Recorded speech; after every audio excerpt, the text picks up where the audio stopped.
Hey guys, I'm Randy Unger, and this is another edition of Unger the Radar. And I want to welcome back two very special guys, special film critics who have been on the show many a time. You guys are veterans on Unger the Radar. And welcome back, Mr. Chris Clemente. How's it going, Randy? Good. Good to be back. Good to see you again. Yeah. And of course, CJ Oakland. Yep. I'm here as always. Yes. I have nowhere better to be on a Sunday. And I'm loving the shirt. That's, yeah. Yep. I love this shirt so much. Was it? That's They Live, right? Yeah, it's the Carpenters, but it's the band The Carpenters has it, but it's John Carpenter's They Live. I got it from the IFC theater. Nice. Yeah, nice. Love that I've place. seen that shirt there for 5 years, and finally one day I'm like, fuck it, I'm going to buy it. Do it. You got it. I've gotten so many compliments from this shirt. It's great. It's awesome. And where's your movie shirt now? Yeah. It's a blank slate. Apparently. Yeah, it's whatever movie comes our way. Ah, Right there. it'll manifest itself. Yeah, I was thinking of wearing a suit jacket because you almost always wear a suit jacket, Well, and it's I'm like, I don't want you to degrees. show me up, Yeah. but I'm like, it's so hot, and I show up here, and you're in t-shirt and shorts, and I'm like, this guy. I know. It's a casual Sunday today. Yeah. So, yeah, we've got a couple movies to talk about. 2 indies today, and actually 3 indies, but we'll talk about the 2 that you actually saw first. Yes. Inferno, Skyscraper Escape. This was an action thriller, very B movie-esque, and it stars Claire Forlani. B is saying it lightly. What is it? A B movie. Yeah. Maybe a Z It movie. might be it's definitely not. Yeah. Here's the thing: this would be a good Sci-Fi Channel original movie. Oh, for sure. Yeah. Or like a USA movie, like late at night, 1996 or something. Right. But you've got Claire Forlani. She's undergoing a divorce. She's got 2 kids. Her relationship with everybody is strained. And she's in this building trying to... Oh, I thought you were talking about her in real life for a second. I'm like, oh, wow. She brought a lot into this movie now. That's funny. But no, her character... Thank you. is undergoing divorce. And the building that she's in... I forget how the fire starts. It starts with like an AC unit. Basically, it's like an unscrupulous business guy who like, I'm going to build a skyscraper for the cheapest materials so I can just take all the money I want, which I understand like a lot of people do that. It's a good setup for it. But then he has his office inside of the skyscraper that he made to be a death trap. And I'm like, how are you that dumb of a criminal? That was like my biggest complaint every time they cut to him is like, I made this building a complete death trap so that I can save millions of dollars and get away with it. And then it's like, where are you going to keep your office? Oh, in the death trap, right on the top floor. And of course, heat rises. So there you go. Yeah, it's the Tagline right there. Ooh. Yeah. Ooh. Heat right. This summer, heat rises. I don't think this movie needs any more words next to it. Inferno, Skyscraper Escape, Heat Rises. I think there was an alternate title, Crystal Inferno, which... I saw that. Yeah, that was on IMDb. That would be better. Yeah. But then I spoke to the publicist, and she said that Inferno Skyscraper Escape is... They wanted to capitalize off of Skyscraper. I Yeah, guess. yeah, the upcoming... And Dwayne Inferno. Ross. There's a movie called Escape out there somewhere that they Inferno probably was did. the third Da Vinci Code movie. Right. Yeah, that's true. That's No, true. the old 70s movie, the Blazing Inferno, I think it was. Towering. Towering Yeah, Inferno. Towering. Yeah. There you go. Yeah, it's basically... That's what I took it from that, yeah. Yeah, Right, but it seems like they just want to bank off of any other A movie exactly. that they can and that's catch. coming out in like 2 weeks. The Right. Rock Right. Inferno movie. It's ridiculous. Yeah. What do you think of this movie? I did not like it, to Yeah. be honest. I didn't know what to expect. I think coming off of this movie, coming onto this movie, I thought I was going to like it a little bit less based on your guys' initial reviews. My expectations were a little bit low, and they remained low, but I think I had some points towards it. It looked like a good movie. It had potential for an indie movie. Like, it had some good production value, but for me, like, what killed this movie is script. It had major script issues. The dialogue was atrocious. Yeah. It was horrible. I was just grinding my teeth. Like whenever the 2 kids are on screen, but I don't blame it for the kids' performance. I blame it that someone had to write dialogue for kids and clearly didn't know what they were doing. and it's like their first movie too, probably. Yeah. Well, anytime we cut to the firefighters, when Randy sent me this movie, he didn't know I used to be a volunteer firefighter, so I'm not trained in skyscraper rescue or anything. But as someone who's actually been around fires, this is some of like the most egregious stuff. Which all movies get it wrong. Like every time the Rock like runs through fire or smoke and it comes out fine, it's like, you got to shake your head. But this movie, especially, like the firefighters are very dumb in this movie. Yeah. Right. Yeah. I think and plus there are scenes where you could see the building compared to the highway. And there's still traffic going? Like, wouldn't they block that off? Right. Depending on, like, how close or far it is. But, for a building that big, if they think that there's structural damage, which this building was fine. It just was on fire, but it wasn't in threat of collapse, it looked like. Yeah. So, I don't know. Yeah, it's just between just the poor dialogue. I think it just didn't give room for the actors to act. Yeah. I don't even know if they were bad actors, per se, but it was really... From dialogue to action to just, you could tell that there were just some deep script issues. Yeah. But I do think the acting was pretty atrocious. I mean, I'm not going to fault the two kids because they're pretty young. Right. But the guy who plays the husband, the ex-husband to be. Right. Just a pretty boy. Yeah. Pretty much. I mean, and that's what the script led to. But I think there was no room for them to kind of spread their wings, including Claire Forlani, which she was the best part of the movie because I like her as an actress. I've liked her in a few of the other things she's done, and I actually enjoyed her character in this one. Like she actually got to show some emotion, which was good. Yeah, as a change of pace to the rest of the movie. She's a decent actress. But she's been in the thing I was really excited about, like this kind of would have redeemed it for me, is that they start the movie showing her rock climbing, and all I wanted was like, is she going to be the Rock in this movie? Where she's going to be the one where, like, she's going to John McClane it through the air ducts. Like, that's what I was hoping for, was that you see her covered in ash climbing up to save her children. And that would have saved it for me. Because it's like, cool. You have an action movie with a female hero. Yeah. But and then it's like, they don't... A bit, but it's like they don't do enough of it. Right. Like, it feels like it's more green screen. I'm like, if you would build, like, a good set piece and just shown one good action scene of, like, her climbing... to get to the kids and showing off like actual skill with it because they had her rock climbing. She was doing it. They should at the beginning, like foreshadowing.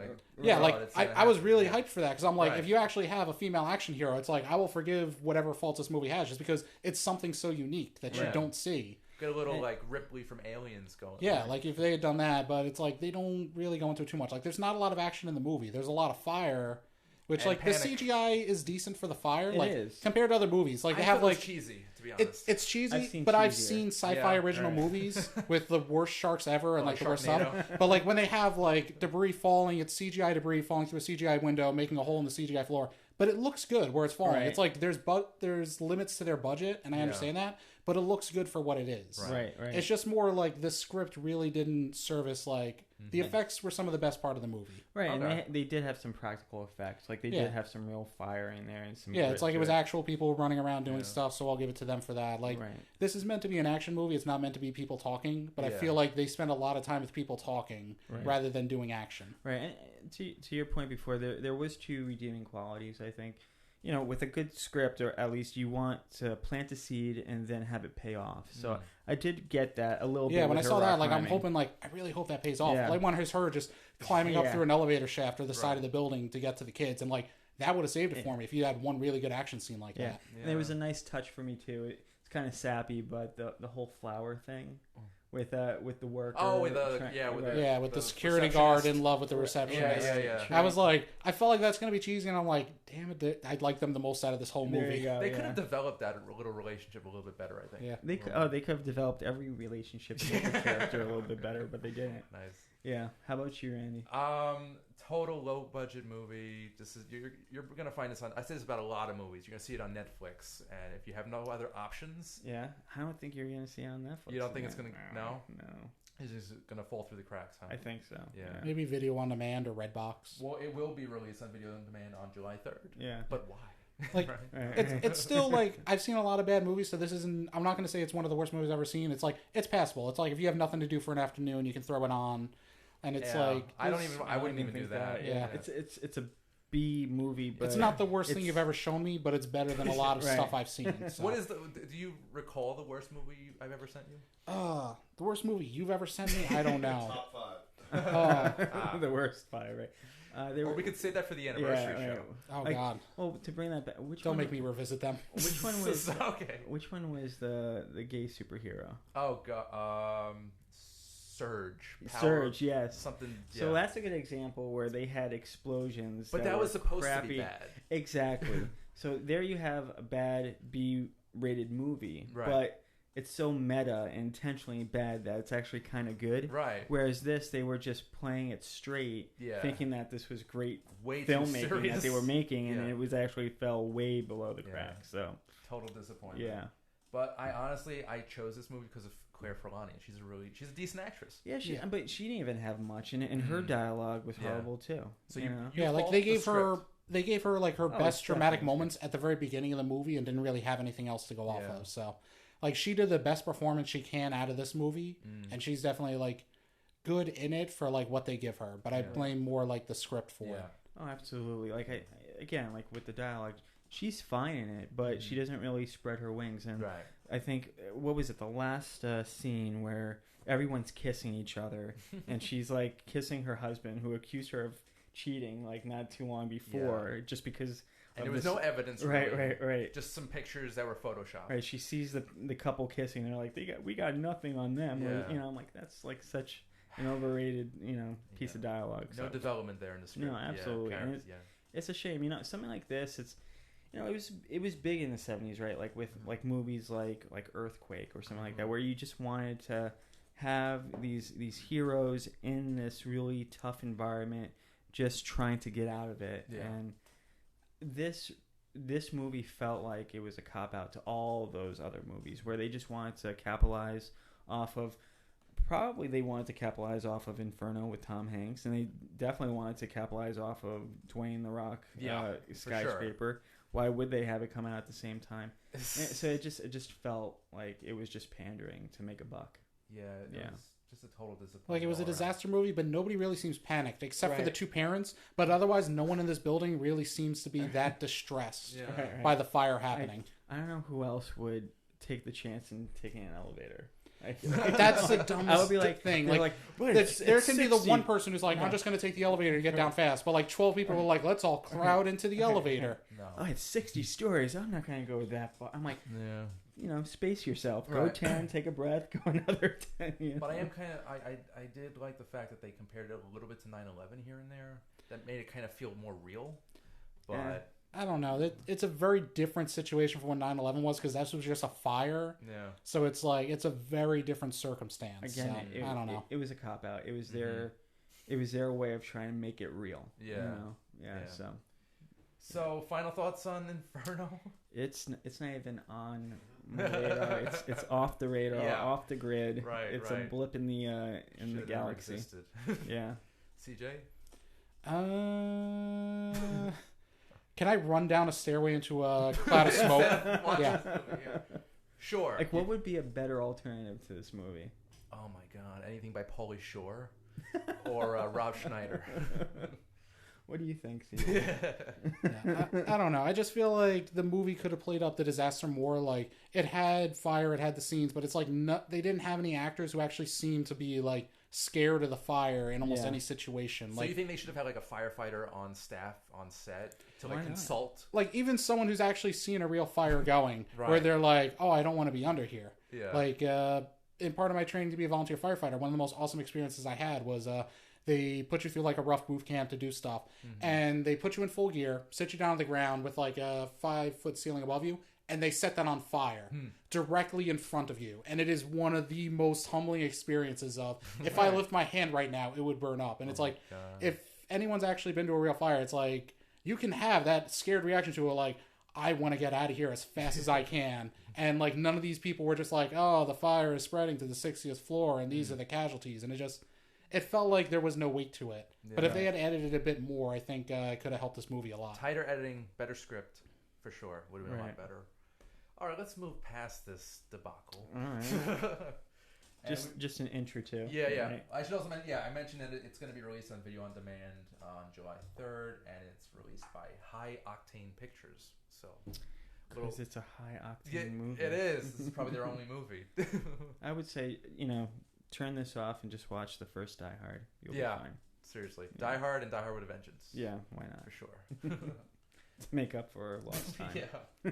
Oh, God. All the memories we just created by watching this movie. Right. Let's watch a bad movie. Have a few beers. Have a few laughs. Nicely done. All right, so next up we've got The Broken Ones, which is a romantic drama about young woman who's in a sobriety center. She takes one night to just explore. No, or she was leaving work.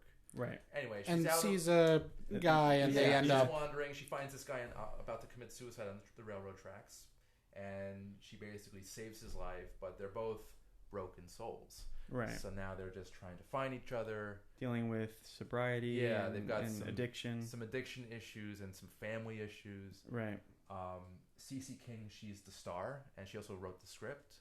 Oh, okay. And it's based on a true story. I found out of her. Okay. It's her true story. Like it's actually a true story of like what she's gone through. Yeah. Okay, that kind of bumped it up a couple notches for me. Yeah, like as I'm watching it, I'm like a few things about plot structure, or like what might happen, but I'm like, if it's based on a true story, then I understand. Right. That makes a lot of sense then, because I didn't feel like it was a neatly structured movie at all. Yeah, but based on a true story, then it's like, that makes more sense. It kind of makes more sense. Sure. A little more. Sure. But I thought it was a strong film. I liked it. I thought the acting was pretty decent for the most part. And you had two well-known actresses in supporting roles. We've got Margaret Collin from Independence Day. Okay, I didn't even realize. She played Jeff Goldblum's wife in the movie. Okay, yep, yes, yes. Also on, she was on Gossip Girl. Okay. And Constance Schulman, who's a little more recognizable. She's on Orange is the New Black. Okay. And she was also the voice of Patty Mayonnaise on Doug. She played the woman in charge of the sobriety center. Okay. Yeah, okay. yeah. I liked her role in it. Yeah. Actually, she had one of the better roles. Exactly. She's a decent actress. Okay. Cool. But CJ, what did you think of The Broken Ones? I really enjoyed it. Like, I watched it. I was a little worried about like where it's gonna go and how it is, but I actually enjoyed like the interplay between them, like just a romance between two deeply troubled people, right? And like how they're kind of both like being bad influences on each other, but also helping each other deal with their problems and their respective like anger or what they have going on in their lives. So right. I enjoyed it a lot. It's definitely the most depressing Manic Pixie Dream Girl situation I've ever seen. Manic Pixie Dream Girl? Yeah, it's the thing from indie movies where it's the quirky girl who comes into the boring person's life and teaches them to want to live again. And it's like, that's what this was. Like an Eternal Sunshine type yeah, of deal. like there's so many examples of it. Right. Anytime... I can't remember her name. Zoe Deschanel is usually in there. She's the Manic Pixie Dream Girl. 500 Days of Summer, yeah. She's like the poster child for Pixie. But I like that we got it from her perspective, where like it starts with her life and this happening. Because I do love this guy's perspective of he's standing on the train tracks, he lays down, gonna try to kill himself. And then just suddenly looks over and there's a girl laying next to him, just saying, well, this is dramatic. And I'm like, well, how does that guy react to a situation like, are you real? Where did you come from? And that's his Manic Pixie Dream Girl. But he is also her Manic Pixie Dream guy in a way. So, like, they both work off of each other. Right. And I like equals. That. Yeah, like, it's not just her helping him with his problems. It's like he also then delves into her life. Right. And kind of gets back at her for it, but it's like they both kind of help each other at the same time. And they need each other, going through. Yeah, I enjoy that a lot more because usually a lot of these movies is just guy teaching girl like how to live life again and be carefree, and it's like no, they're both very deeply troubled people, but they help each other. Yeah, totally agree. I liked it. Definitely better than Inferno. Did I love it? Not really. Yeah, I wanted to love it more. Again, I think the theme for me in this show is that there are some script holes with a lot of these movies. Right. And by the way, you guys are both writers, so you attack these reviews from a writer's perspective. I look at it more from a writing perspective. Right. So that's great. Absolutely. And I definitely felt that there was some scenes that were faster and more engaging than others. I think after the railroad track scene, it definitely lost speed. Okay. I mean, I think essentially I felt like this movie was one big setup. It almost felt like it was just the background for these characters. Right. And I think just towards the end, I don't want to spoil it, but I think, her story at the end and the reason why she is the way she is, it felt like it felt sloppy and it felt like lazy. It was just plopped. Yeah. But it's also like, because it's based on a true story, it's like I can understand it then. Right. Where it's like, this is the one night that kind of really made a difference in both of their lives. So. Right. But, at the same... I don't want to give that, as I don't want to write some notes on her life, Right, and I don't want to give it a pass just because it was based on true life stories. There's been a lot of great movies that are based on true life stories that are fleshed out, and it is tweaked to actually follow a decent film structure. And this doesn't really fall into that, but Like for an example, not to say that this is a great movie, but I recently saw Tag, the comedy, which is I haven't seen that. I heard it was amusing. It was amusing. Yeah, it was funny, and there was some heartfelt, issues that were laid out in there, and it was actually based on a true story, and that kind of unfolds in the credit sequence towards the end. So again, like, was that based on a true story? Yes. Was everything in that movie based on that true story? No. Yeah. So it was fleshed out. So same thing here. Okay. We shouldn't hold that for or against the movie, but definitely I enjoyed that railroad track scene quite a bit, and you were absolutely right, CJ. The fact that at that particular moment he does not become the victim anymore; he actually becomes the rescuer, which is kind of a cool kind of twist on trying to save him from a suicidal attempt, right? So I thought that was it's cool. like they're both like interlinked in this situation now. And I particularly enjoyed the scenes within the sobriety house. They could have fleshed that out. They could have fleshed that out. Yeah, I would have liked to see a bit more of it because it seemed like an interesting. It felt like almost One Flew Over the Cuckoo's Nesty kind of vibe. You know? I enjoyed the actress who she kind of had obsessive compulsiveness. Oh, kind of. She was the one that was making the cookies. Yeah.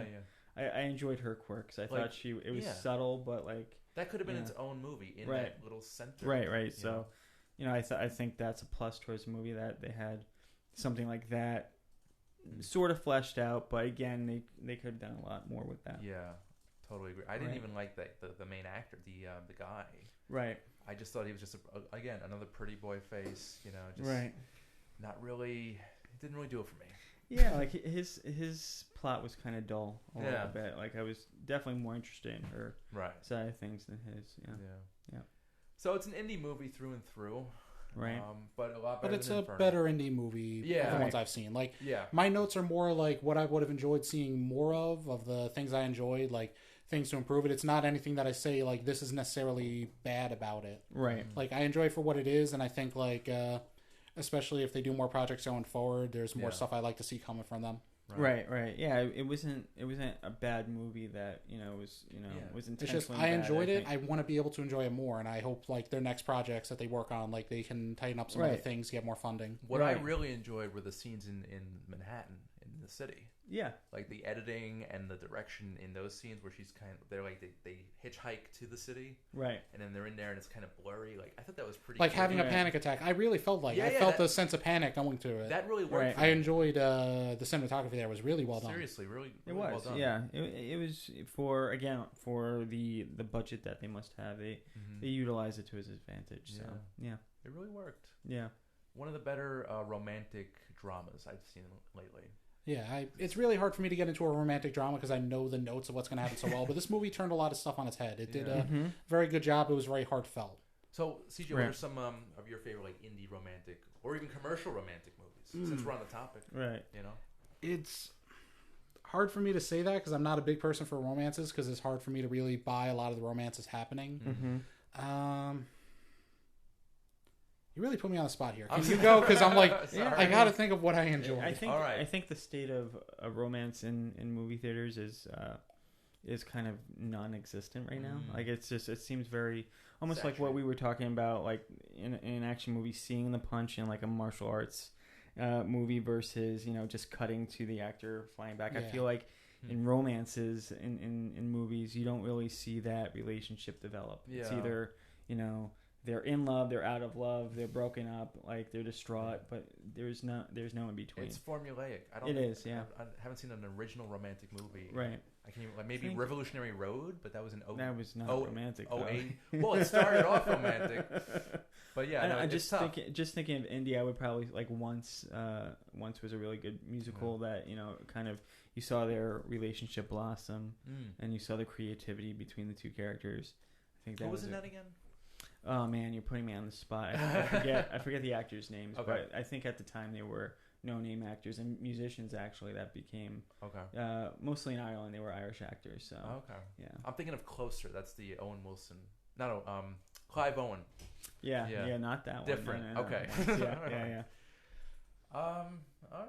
How about you? What do you think is a good? Oh well, I mean romantic? It's cliche, but When Harry Met Sally is really good. Yeah. It's just so. Great writing. Tom Hanks, huh? No. This is Billy Crystal. Oh, Billy Crystal. Yeah. That's right. I am obsessed with Tom Hanks, though. Yeah. And You've Got Mail's pretty good too. Yeah. Sorry. Yeah, if we're talking Tom Hanks, I like The Terminal. It was a good one. Yeah. I enjoyed... But the romantic aspect of that movie, kind of weak. Kind of, but it's like that's how it's set up. True. Right. Yeah. True. Right. Or even thinking about this year, Tully. I really enjoyed that. Yeah. Did you see it? Yeah. Okay. We reviewed it actually on the show. That's right. We did. I think the fact that how that couple grew, and even it was subtle towards the end. You talking about Ron Livingston's character, the guy from Office Space? Yes. Yeah, okay. Yes. Just the fact that he was making an effort, he was trying to make things work. At the end, they had some subtleties to it. I think. Okay. It was a better part. Yeah, I'm sorry, Randy. Want to take a quick break, real quick? Quick break? Yeah, just a quick break. We'll come right back. All right. Sure, before we go though, my favorite romance I've seen recently, Atomic Blonde. I really enjoyed. I really enjoyed. I Love to Kill. Yeah, not with McAvoy, with the two actresses. I think like that was the best romance I've seen. It was an '80s action spy thriller. Because I'm like I actually enjoyed the relationship between them.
And we're back, guys.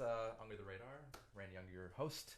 Some air. Yeah, I got some little oxygen, a little AC going. But we're back. Yeah. So we were talking about some romantic movies. Yeah, can I continue the conversation? Yes, a little bit? please. So you got me thinking, and A Quiet Place, actually. Quiet Place is very good. Right, just from a romantic element, though, like that scene where they are in that basement and they're kind of dancing, have a moment with their earbuds. I think. Yeah, with John Krasinski, Emily Blunt. Right. I really enjoyed that movie. It was well done. Yeah. Yes. I actually have it on Blu-ray. It's sitting in my room. Oh yeah, it just came out, right? Yeah, it's coming out soon. I have yet to see it. Yeah. Oh, you got to. Yeah, I know. I'm excited. It's one of the best movies of the year, in my opinion. Really? Yeah. From Krasinski, huh? Yeah. It's really well done. Like, it's a really good idea for like an original horror movie. Mm-hmm. It's got a lot of great tension to it, a lot of great suspense. Cool. Because it's all about like you can't make noise or these monsters come at you. So Is the whole movie silent? It's almost entirely silent. Cool. It's literally where there's not even a soundtrack for most scenes. Like, it comes and goes. But a lot of scenes are them walking along, and every time you see someone like knock something and starts falling, they got to catch it. It's like, more about you sound feel production. like here's my best experience with it is before I even saw it, I was going to see another movie. I think it was Deadpool 2. And I walk into a theater that I thought was the right one, and I walk in, and I hear nothing.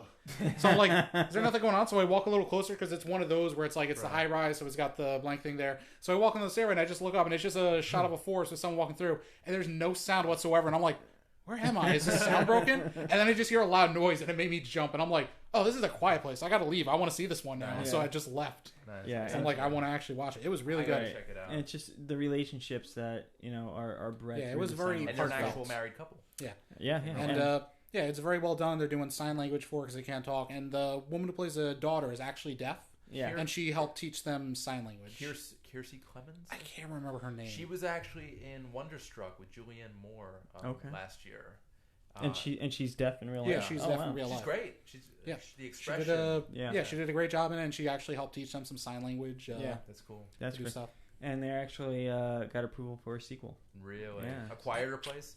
Yeah. I don't know how I feel about more sequels and stuff like this, but it's like, if they can come up with a good idea for it, sure. Yeah. Because it's like, this one was just a great setup. Like, it felt like a longer episode of The Twilight Zone. Right. Because it was so good. It was very tightly done. It was such a good idea to set it up. I don't want to see it, like, spread on into a series needlessly and just kind of become cheaper horror movies. Like, if they can find a smart way to do it, I'd be open to it. Right. But I really enjoy this movie just as it stands alone. Can you compare it to another thriller, horror movie?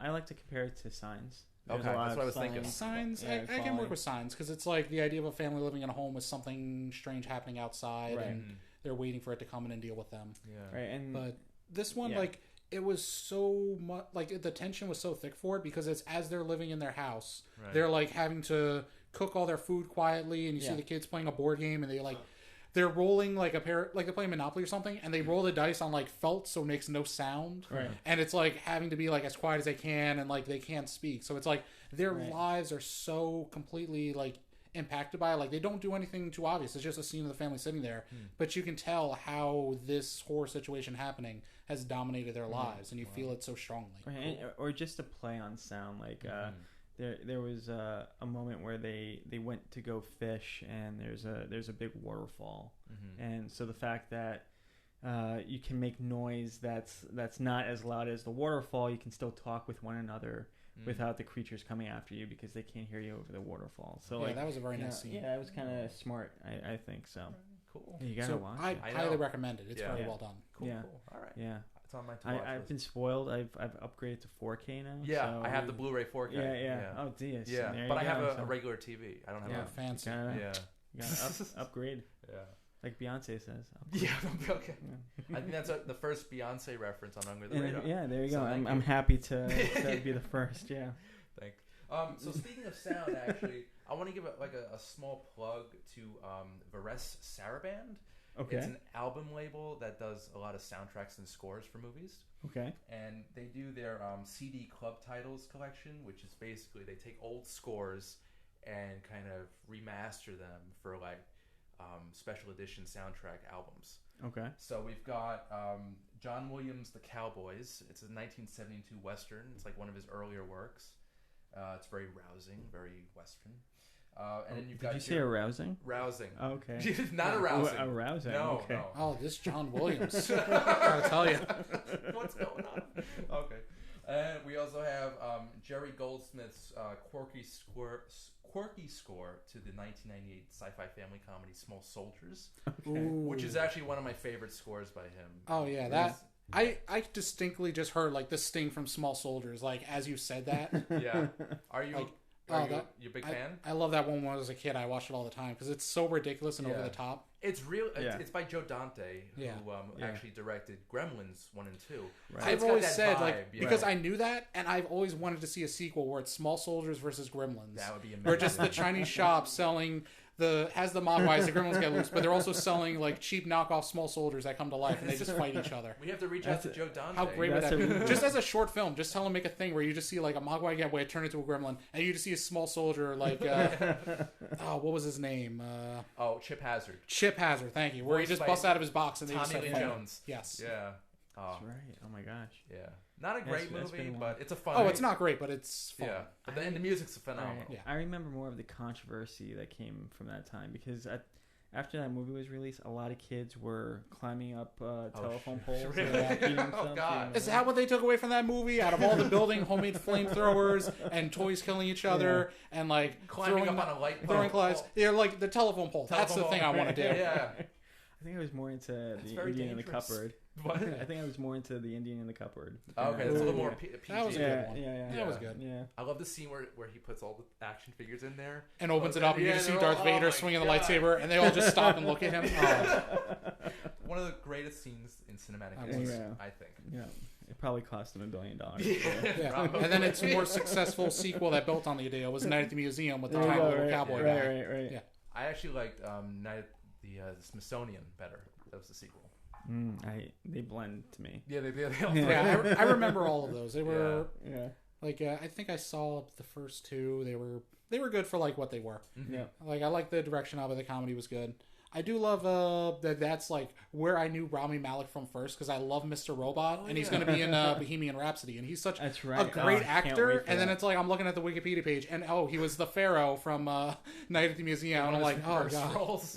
Yeah, I was telling my dad about he saw the trailer for Bohemian Rhapsody. He's like, oh, I really want to see that. I'm like, yeah, the actor's really good. He's like, what do I know him from? And I started saying Mr. Robot, these other things, and he's like, I don't know. And I'm like, from Night at the Museum. Oh, okay, I know him.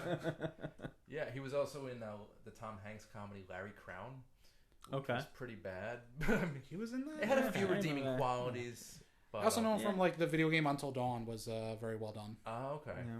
Yeah, it was like they did a lot of actual actors doing motion capture to look like themselves. Yeah. Oh.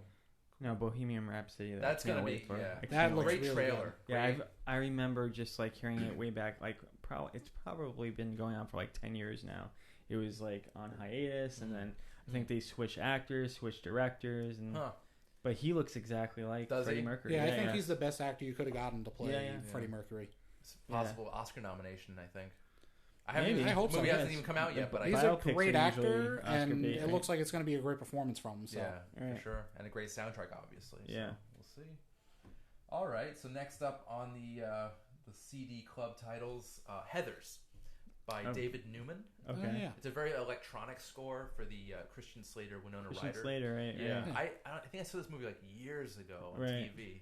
Yeah, it's very dark. It's a very dark comedy. Like I like watching it. I love they did Heathers a musical, and I like that so much better than the movie. Oh, really? Because it's like the soundtrack is great. It's so much fun. I listen to it a lot, but also just there are a lot of moments where they just make it such a better story for the characters, like how it's done. Like in the first one, it's that she's trying to be the popular girl, one of the Heathers, because it's the three Heathers are the popular ones. So like it's like a Mean She's trying to get in the group, and then they're like, "Oh, well, we're kicking you out, and we're going to ruin your life now." And then Christian Slater just shows up at her window, and they just have sex, and then they set off the movie, and like things happen. Spoiler alert! I mean, obviously, it's like it's like 20 minutes. It's 20 minutes into a 30-year-old movie. Right, yes, it's not a big spoiler. But in the musical, it's like she pisses off the main popular girl, and she's like, "I'm going to ruin your life." So she's like, "Well, I have nothing left to live for. Hey, I'm going to go have sex with this guy," and like sings a song about it. I'm like, it makes it her choice, and it's so much better than just Christian Slater showing up at your window going, "Hey, want to have sex?" Okay. And isn't Christian Slater like an assassin or some kind? He's not an assassin. He's basically a school shooter. That's what he would be. Right, like he brings a gun to the school. Yeah, it's like in like one of the opening scenes where like he first walks in, two kids start bullying him. He's wearing a long trench coat, so he just pulls out a gun and shoots at both of their heads. And then it's like, oh, it was blank, so he's fine. And they just send him home for the day. And it's like that is such a different time period from how it is now. Jesus. And his finger gets blown off, I think, as well. Does it? I think he gets shot. Yeah, a little bit. Towards the end. Oh, now if you're talking spoilers, that's fine. Yeah, whatever. Anyway, that's Did you see Heathers? No. Yeah. No. I should now. It's though. strange. Yeah.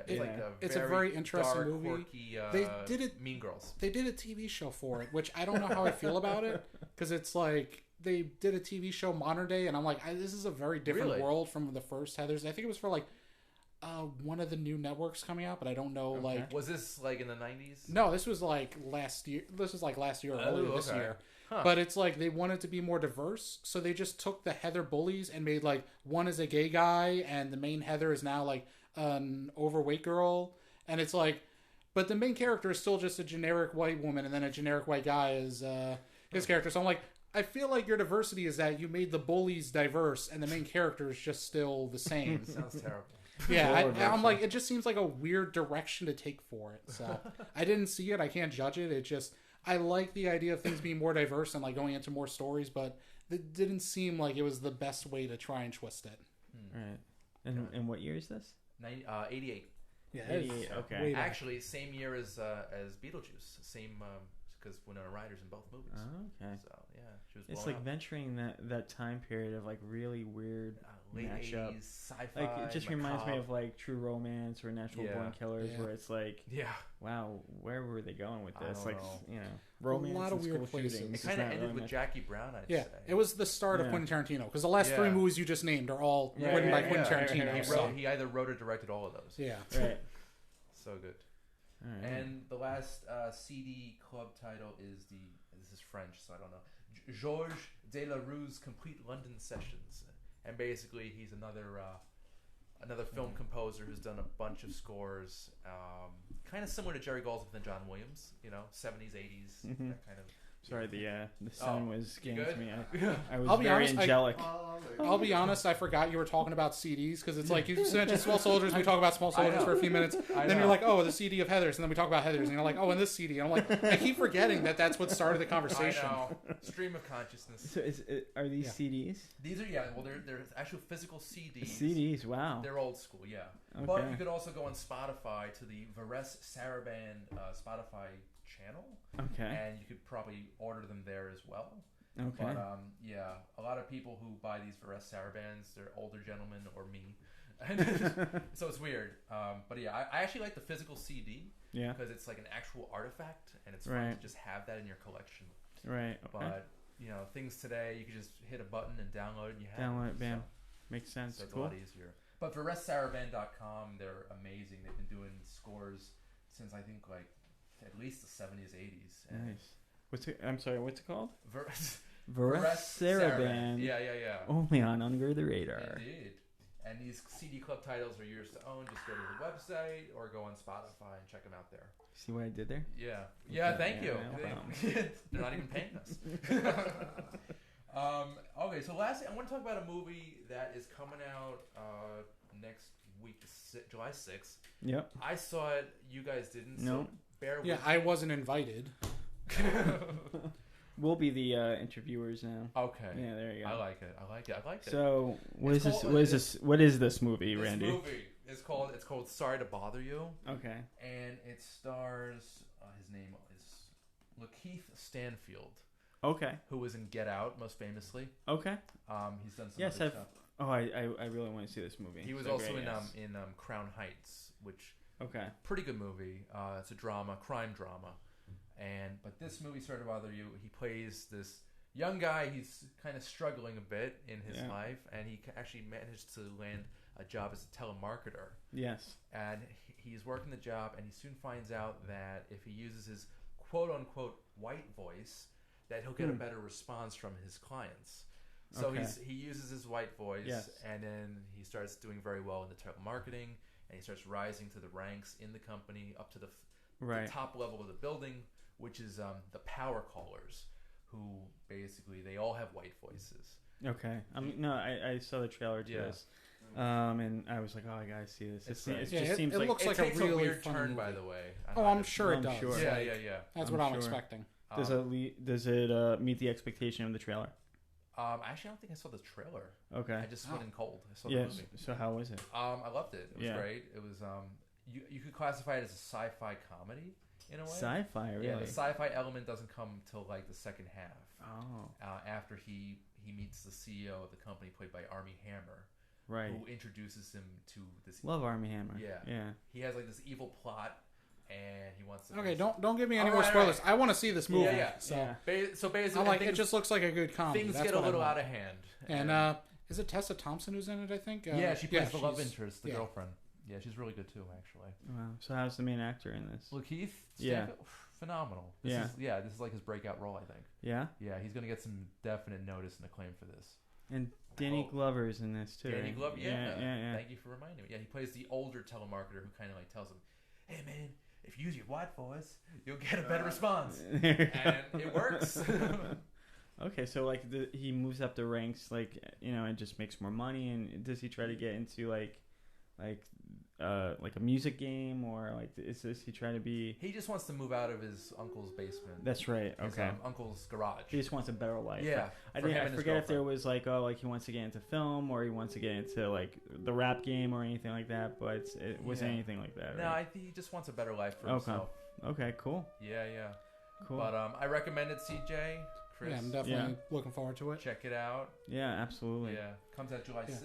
It reminds me of, like, there are a lot of good comedies coming out now where it's like focusing on great black protagonists and like dealing with their place in the world, how race impacts them. Like a movie you had me watch was Driving While Black, which I really enjoyed. It was a very well done comedy about a black man trying to get a job doing like tours around Hollywood. Right. But every time he's trying to get there, he gets hassled by the police and stopped in some way. So it's like how just this like the way the racism in the world just kind of keeps getting in the way of him trying to go for the thing he wants. Sorry to Bother You is a little more lighthearted.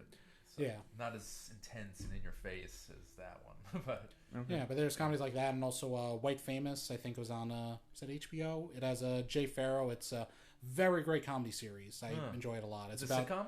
It's not a sitcom. It's on HBO. It's basically about a rising stand-up comedian who wants to become famous. Like, he wants to become a celebrity. But his agent is an Indian man. He keeps telling him that what you're aiming for is being white famous, where you're so famous that it doesn't even matter that you're black. Like, you don't want to be a black comedian. You just want to be, like, white famous, where you're just famous for who you are. Interesting. But it's very interesting. It deals a lot with, like, him and his estranged former girlfriend and their son, and how he's trying to be a good father to him, but also taking these other jobs and his other relationships. And it's also a commentary on racism. It has it goes into a lot of it, because it's like he gets hired to do a movie, and the head of the studio is like a very funny character, but it's like one of those people who thinks like, oh, I'm completely like, I'm for all people, but then just keeps saying like casually racist stuff without realizing, or asking like, he does the famous one that I've always heard all of my white friends say whenever I'm hanging out with black people, saying like, oh, when is it okay for me to say the N-word? Like, what is that situation? And every time it's like, I've heard so many of my white friends actually say that to people. Wow. Really? Yeah. And it's because I worked at an airport where it's like I worked almost entirely with like people who are Hispanic, black, a lot of people like that. So it's like I'm very like I know a lot of people from those backgrounds, but I come from a town that's very white. So whenever I'm hanging out with my coworkers and like my white friends come along, they'll eventually get into a conversation like that. Like, when would it be okay for me to say the N-word? And I'm just like, never. Why is that a thing white people want to say? Like, as a white person, I want to know, why do white people feel like we want to be able to say it? It's a very weird thing. What about you? I can't relate to that at all. No. Are there any movies out there that tackle racism that have caught your interest? That tackle racism. Yeah. I mean, not on the issue itself. I mean, I think there is this movement of trying to, you know, really showcase other races and different types of roles. I mean, I think we've seen it, you know, way back when Get Out, you know, came to existence, and seems like, you know, with movies like Sorry to Bother You, it seems like it's more acceptable. So I think anytime where we see, you know, the leads that aren't white or the typical races that you see on screen, I think it's a step in the right direction. So you can even say that with movies like Atomic Blonde. Yeah, Atomic Blonde, you had female action hero, which I really hope Charlize Theron just becomes a female action hero. Like, just have her keep doing great action movies and do that. And I recently read an interview where she actually based a lot of her stunts and action work with, she didn't want to fight like a man. She wanted to fight like how a woman would. So like she actually had a scratching and hair pulling. No, but Randy, like, that's what we're trying to fight. I know. Come on, I like, couldn't resist. Just because of physicality, you know, it's taught that women should go after like soft tissue, where instead of like blunt force. So she wanted to use that. She had a coach. So it's more methodical, like more methodical, or just using the female body against someone who might be taller or more muscular than you, as opposed to fake action where she might hit a guy square in the chest, where in reality that would hurt. That wouldn't act. Like a lot of like the movie fighting is wrong. Like that's not how people are going to actually fight. But like she fought a lot. Like I love the stunt work for it. I forget the name of the stunt group because they're the same people who did the John Wick movies. Right. They do extremely great stunt work action. And as they were training her, they were actually training Keanu Reeves for John Wick 2, and apparently they actually did a lot of sparring sessions together, which I would watch an action movie between Keanu Reeves fighting Charlize Theron. Like they would be perfect. Like I don't think they've ever done a movie together. I don't think so. Have them do like a new Mr. and Mrs. Smith, but with really good action. I think he's trying to pull in Tilda Swinton for John Wick 3. Yeah. They worked together in Constantine, and he's a big fan. Is that where he has that funky religious gun? I think so. Constantine, which was like a bad sci-fi, like a supernatural action movie, and had nothing to do with the comics. He's a vampire hunter or something? It's like he's a guy who fights demons, but it's like in the comics, it's a British guy, and then they're like, let's just have Keanu Reeves do it. Right. And just be Keanu Reeves for no reason. Yeah. Or like, with the fighting back to Atomic Blonde, like just using the objects around her, like if you have this. Yeah, there was a lot of great fighting like that, like wrapping the rope around a guy's head and like pulling him with it and knocking him into another guy. I will give Atomic Blonde, the great fight choreography. It had, and editing, Right, yeah, and going back to your Jackie Chan talk, it almost had that essence. Yeah, before we were starting the show, I was talking about some critique I had watched talking about Jackie Chan and like how it compares to modern action. Okay. There's a fire nearby. You heard the fire alarm, and now there's a fire truck somewhere in the area. Yeah. But in a lot of Asian comedy, like action movies, you see like a lot of moments where they go through with a punch. Like whenever someone's fighting Jackie Chan, they'll punch him in the face, and you see Jackie Chan fall back all in one shot. Whereas like in movies now, it's like in the new Mission Impossible, it's like someone goes to punch Tom Cruise, and it'll cut to Tom Cruise being punched and like falling back. Right. So it's like they miss the hit. And a lot of people in Hollywood seem to think that means that like it puts more emphasis on it, like, oh, it's so big you don't see it happen and you imagine in your head. But it's like, no, it looks better when you actually see it. Like when it actually carries through. With the editing, it's like when you see everything happening in one take, it looks much more impressive. So you're saying Tom Cruise didn't do the stunts? No, Tom Cruise does his own stunts, but like he'll hang on the side of a plane. But I'm saying in action movies like the Mission Impossibles, it's like every time someone gets punched in the head or gets kicked, it's like you'll see someone go in for a kick, and then it will cut to the person falling through a door. Right. So he'll hang off a plane in mid-flight, but he won't take a punch? Well, I don't know about that. I just said Tom Cruise as an example. Yeah, I don't know about movies and how he does it. I think it's more on editing. Like like in superhero movies too. It's like a lot of the action movies we see now, it's like it'll always cut away from where it's hit because the actor doesn't want to get punched in the face. Yeah. Right. Whereas Jackie Chan will like let himself get thrown to a wall as many times as it takes to get a really great shot, but it comes out as an amazing shot. Yeah, true. Yeah, there's a stuntman online who does really great work. He makes his own short films called Eric Jacobus. Okay. He actually did the motion capture for Kratos in the new God of War video game.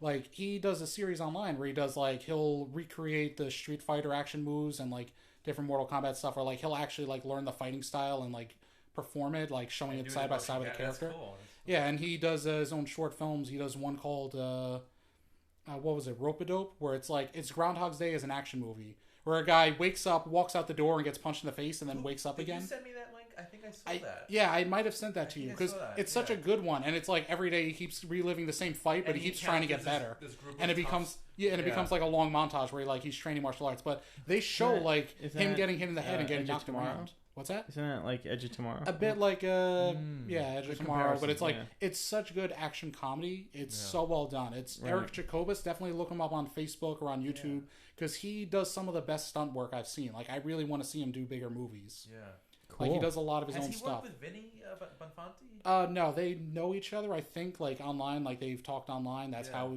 because Vinny showed him to me, but he does great work. Like. Nice. Out of a lot of the stunt people out there, like they do a lot of stuff that's reminds me a lot of Jackie Chan. Cool. Like he's the closest American equivalent I can think of. But yeah, Chris, Vinny Bonfanti, he's a good friend of ours. He's a filmmaker, martial artist. Okay. Who has his own production company. Yeah, that's who I work with them. I'm part of their production company. Cool. Eternal Lion. Yeah. Eternal Lion Productions. Yeah. Awesome. But Awesome. speaking of action, Chris, top 3 or 5 favorite action movies. Favorite action movies? Yeah. Oh my We god. got some time. Oh, I gotta think on this one. Okay. You might have to roll. Yeah. Top action. Should we come back to you?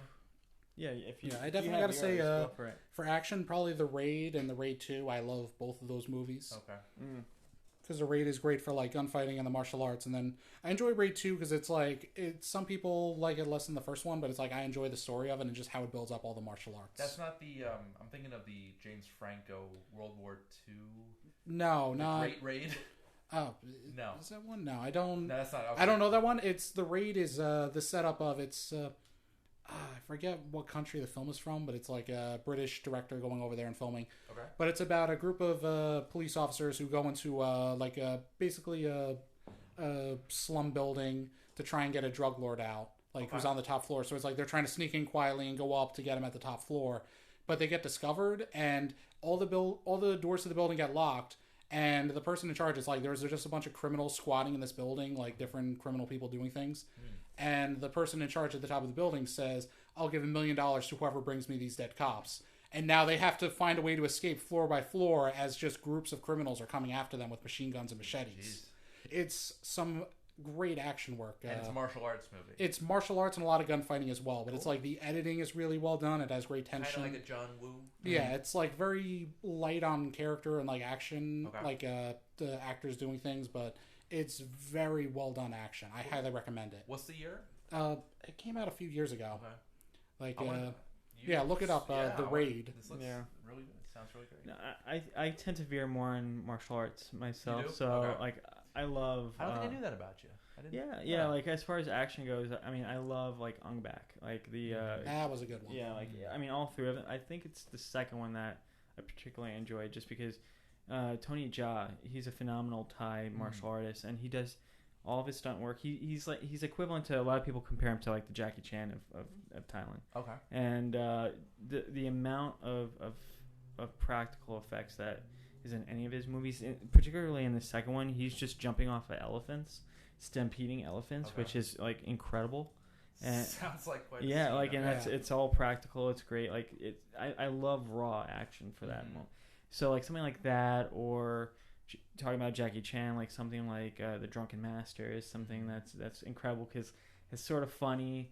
He plays essentially this martial artist who is better drunk than sober, you know. So like he becomes like a master of martial arts when he's actually intoxicated.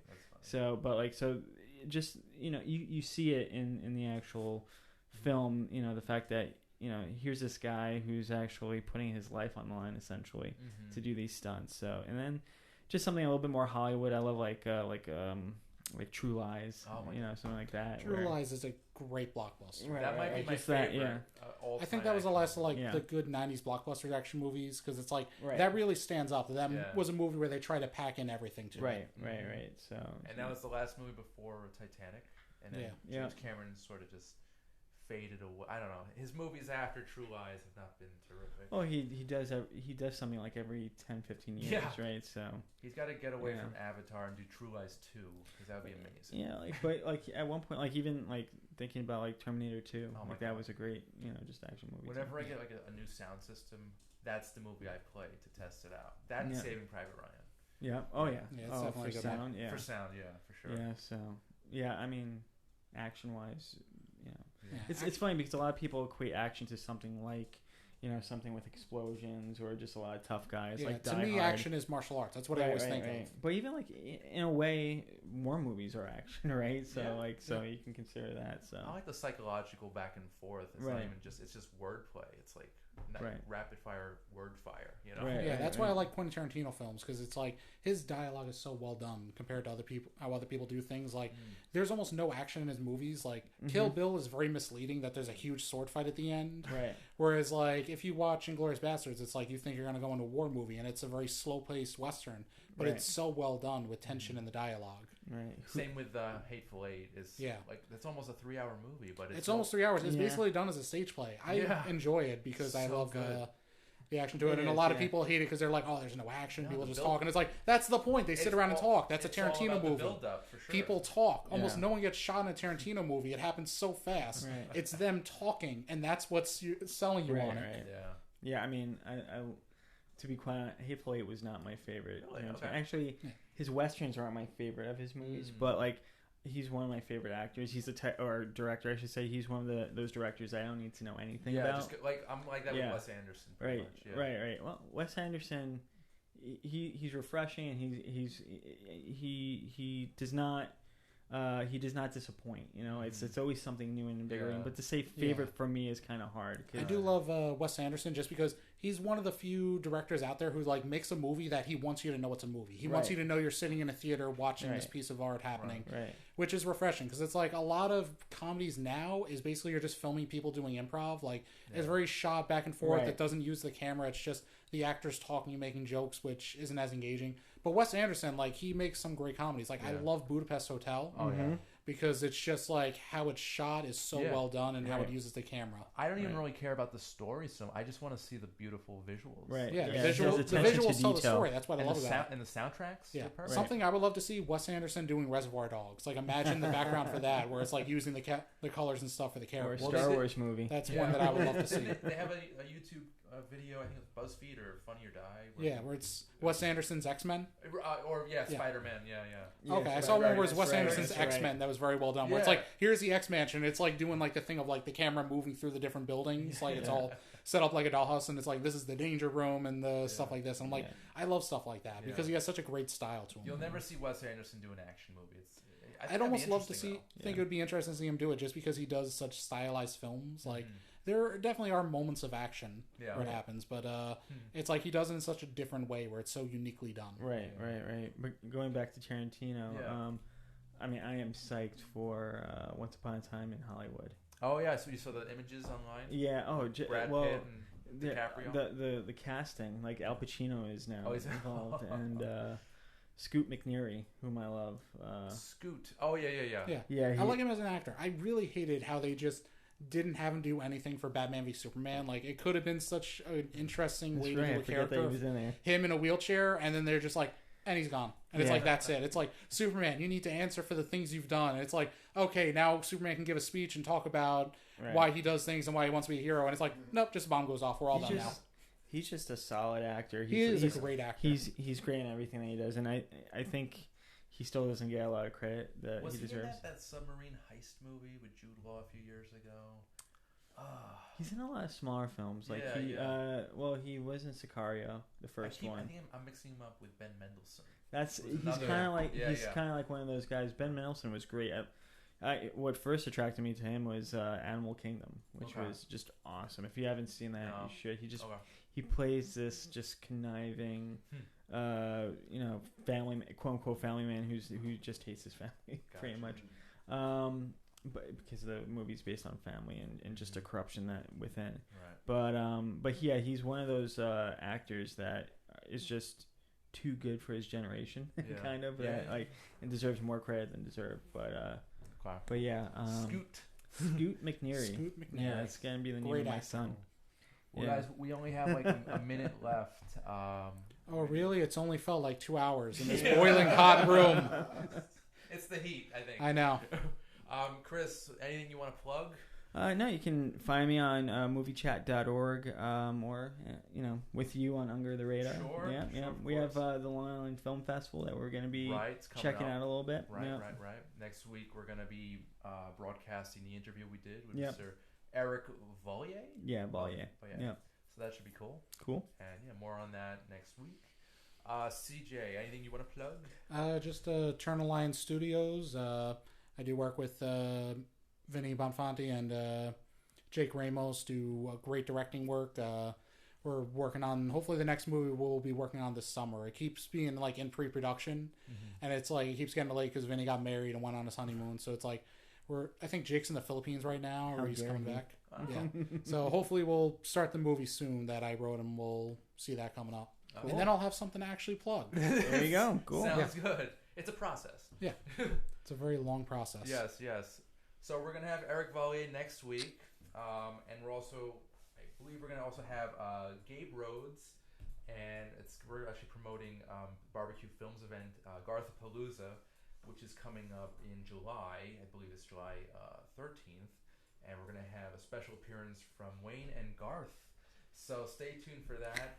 That'll be next Sunday, Wayne's July 8th. World. Yeah, Wayne's World. exactly. Party time. Yeah, Excellent. fingers crossed. I think we're gonna have them here. It's gonna be good. Basically, quick note: barbecue films. I think I've told you guys about this. It's an interactive production event company. Yeah, and they do like Beetlejuice's Wedding, Back to the Future, cool. Enchantment to See Dance. I first learned about them through Ghostbusters. They set up a Ghostbusters headquarters in Brooklyn. Nice. And it's just a good time. You just walk around, you enjoy the They sights. do good work, yeah. Yeah, it's fun stuff. And we'll talk more about that. Chris, CJ, I want to thank you again for being here today. I love you guys. You're both great guests, and you're welcome here anytime you want. Yeah, so, we should start charging you that. We really should. Well, no one's paying me. So. All right, guys. So that's been our show for this week. Thank you so much, Randy. Thank you. Awesome. Randy, we should mention 1 year is coming up, right? Oh yes, thank you. It's coming up. Thank you. 1 year anniversary. 1 year anniversary of the show. 1 year anniversary show will be July 29th, I believe. Yeah. 30th. But you guys are all invited to come and watch. It's gonna be a great time. I want to wear a tuxedo, but I don't know about the heat. Yeah, you could do the T-shirt with the tuxedo. That's what I think we're gonna do. Yeah, smart. So that's gonna be a fun day. Cool. Well, thanks, Randy. Yeah, thanks, guys. And I'm Randy Unger. It's Under the Radar, and we'll see you guys.